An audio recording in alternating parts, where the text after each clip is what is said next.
বরাবরের মতো আরেকটি ফ্রি পিএলপি ফাইল নিয়ে চলে আসলাম আপনাদের মাঝে। আসসালামু আলাইকুম, কেমন আছেন সবাই? ফেসবুক কভার ডিজাইন এটি এখন নতুন কিছু না, কিন্তু সবাই চায় ইউনিক প্রফেশনালভাবে ডিজাইন করে পোস্ট করতে। এই ভিডিও থেকে জানবো কিভাবে ফেসবুক কভার ডিজাইন তৈরি করবেন।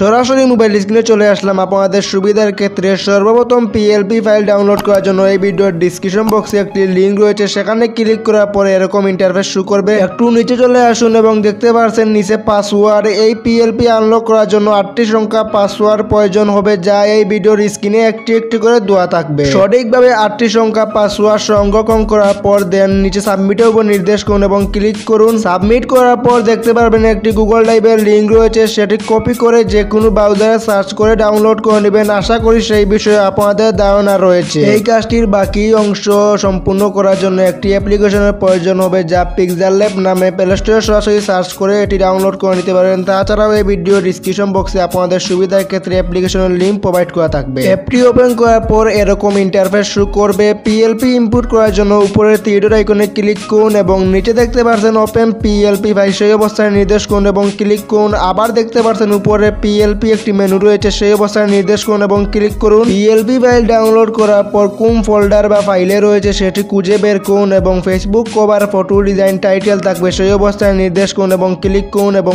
ওপেন এন্ড এর উপর ক্লিক করুন। আবার ওকেতে ক্লিক করুন। পিএলপি ইনপুট করার পর সর্বপ্রথম লেয়ার অপশনে ক্লিক করুন। এখানে যতগুলা লক করা আছে সেগুলা কাজ করার কোনো প্রয়োজন নেই, যতগুলা আনলক করা আছে সেগুলা কাস্টমাইজ করতে হবে। দেন আবার লেয়ার অপশনে নির্দেশ করুন এবং ক্লিক করুন। সর্বপ্রথম একটি পিকচার দেখতে পাচ্ছেন, সেই অবস্থায় নির্দেশ করুন এবং ক্লিক করুন। এটি ডিলিট করার জন্য উপরে ডিলিট অপশনে নির্দেশ করুন এবং ওকেতে ক্লিক করুন। এখানে আপনার কোম্পানি বা প্রতিষ্ঠানের লোগো আনার জন্য উপরের প্লাস আইকনে নির্দেশ করুন এবং ফর্ম গ্যালারির উপর ক্লিক করুন। পিকচারটি ইনপুট করার পর 1 by 1 অপশনে নির্দেশ করুন এবং বৃত্তাকার গোল আকারে নির্দেশ করুন এবং এটি অ্যাডজাস্ট করে নিন। সর্বশেষ নিচে ঠিক অপশনে নির্দেশ করুন এবং ক্লিক করুন।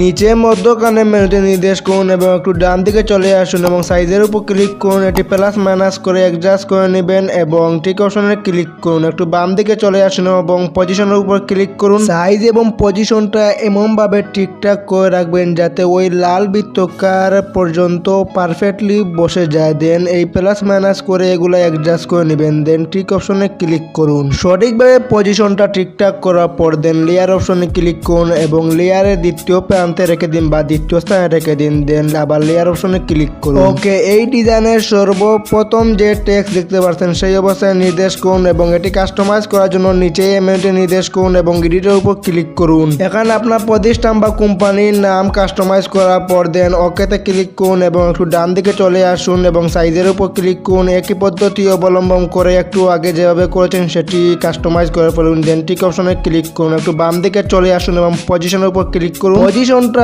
একই পদ্ধতি অবলম্বন করে কাস্টমাইজ করে নেবেন অ্যাডজাস্ট করে এবং ডাম বাম করার জন্য এগুলো ব্যবহার করবেন এবং প্লাস মাইনাস করে অ্যাডজাস্ট করে নেবেন। দেন ঠিক অপশনে ক্লিক করুন। এর নিচে দেখতে পাচ্ছেন একটি টেক্সট, সেটি ডিপার্টমেন্ট বা ক্যাটাগরি, সেটিও একই পদ্ধতি অবলম্বন করে কাস্টমাইজ করে নেবেন। এর নিচে আরেকটি টেক্সট দেখতে পাচ্ছেন, সেটি হচ্ছে স্লোগান, আপনার কোম্পানি বা প্রতিষ্ঠানের স্লোগান। এটি একই পদ্ধতি অবলম্বন করে কাস্টমাইজ করে নেবেন। কাস্টমাইজ কিভাবে করতে হয় আশা করি বিষয়টি বুঝতে পেরেছেন। সর্বশেষ এটি সেভ করার জন্য উপরে তীরের আইকনে ক্লিক করুন এবং এক্সপোর্ট ইমেজ উপর নির্দেশ করুন এবং ক্লিক করুন এবং ইমেজ সেম যেভাবে আছে সেভাবে রেখে দিবেন এবং কোয়ালিটি আলট্রা রেখে দিবেন, এটা বেটার। সর্বশেষ নিচে সেভ টু গ্যালারি পর ক্লিক করুন। ভিডিওটি ভালো লাগলে অবশ্যই লাইক করবেন এবং সাবস্ক্রাইব করে বেল আইকনটি অন করে রাখবেন। আল্লাহ হাফিজ।